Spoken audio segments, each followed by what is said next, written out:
Episode 100. Wrong show. I'm on Freelance Translator Tips today, aren't I? Sorry about that. Hi guys, my name's Roland. You may know me from such roles as that guy in the YouTube channel called The Interpretation Station. Well, very kindly, Robert has invited me on the show today to talk to you a little bit about my job. So I'm an interpreter. I work at the United Nations. And now I realize the majority of people probably watching today's show, you're probably more translators. But let's face it, there's quite a lot of overlap between our respective jobs, and I guess there's quite a lot of potential for translators to repurpose themselves as interpreters and vice versa, I guess. So hopefully I may be able to shed a bit of light on what I do based on the two shows that me and Rob have done in the past. So I actually appeared on Freelance Translator Tips last year in the nascent few months of the Interpretation Station's existence. So he invited me on his show. And then more recently, Rob has actually appeared on the Interpretation show, and that was very recently. That was the episode came out maybe a couple of weeks ago. But what we've done is we've sort of amassed a few questions that we have received based on the two episodes that we've done before. And so the idea is for me just to give you some short, snappy answers. As I do, I've done these kinds of episodes actually on my own channel, on the Interpretation Station. I call them, if you look through the playlist, there are some episodes called Agony Uncle, answering questions from interpreters about various aspects of the profession. So without any further ado, let's get into the Q&A, okay? So the first question that we were asked is a three-parter, okay? What should I study in order to become an interpreter? Do I need a degree in interpreting, and do I need certification? Okay, well, if you want to become an interpreter, it sort of presumes that you've already got an affinity for languages. Okay. Now, I would say not to panic initially. Don't be too worried initially. If you finished school, okay, my advice is, okay, don't immediately commit yourself wholly into interpreting. Do a degree where perhaps that includes a language in it, for example. I myself, I studied at university Russian and international relations. So, that still kept my options fairly open. I could have focused more on the international relations part. I could have become a diplomat, although I must admit that never really appealed to me. But anyway, I had that language aspect, and also as part of the degree, I did a module in French as well. And I also did what we call in the UK a year out. So between school and university, I spent 7 months in Bordeaux, going to a lycée there. So that was really good for my French. So if you think that interpreting might be, there on the horizon for you, do your degree, and also, in your own time, take actions that can, enhance your knowledge of languages in general.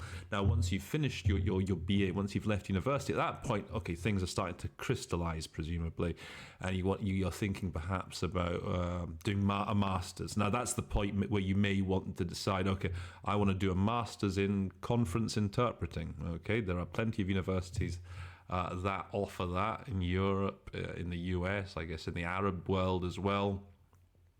So that's the point where you may start to really think about getting an interpretation-specific certification degree.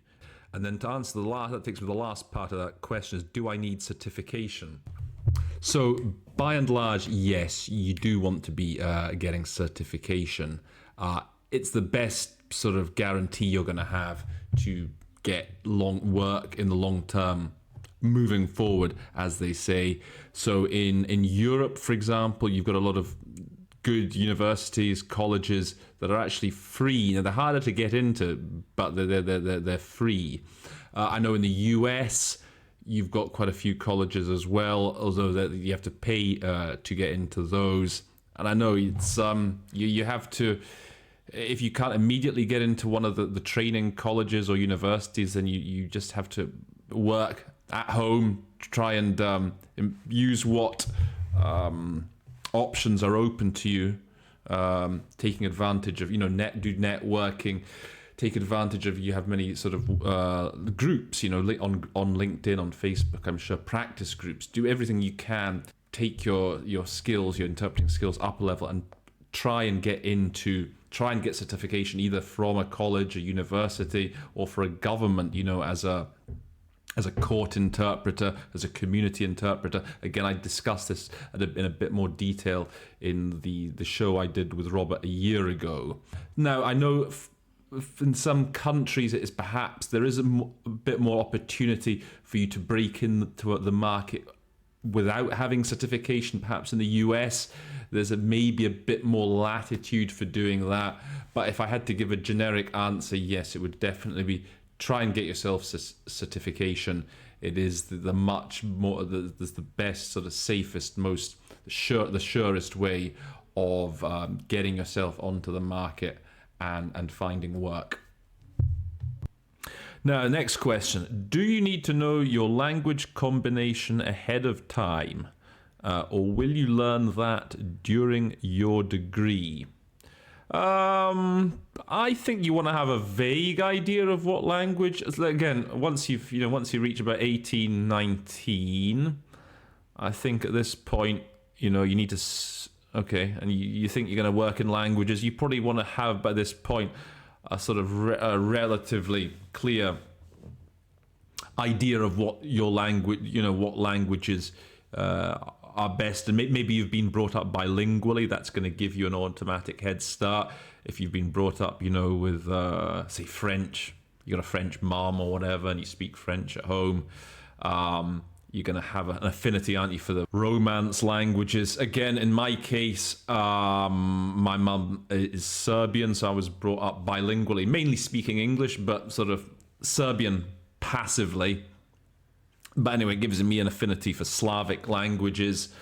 Obviously, there are people, again, when you're 18, 19, you go to university. You're still young enough that you can, start a language completely from scratch and become an interpreter in that language. I mean, there's lots of my colleagues who, for example, in the Russian booth, they didn't start Russian until they went to university, and that's when they started learning at 18, 19.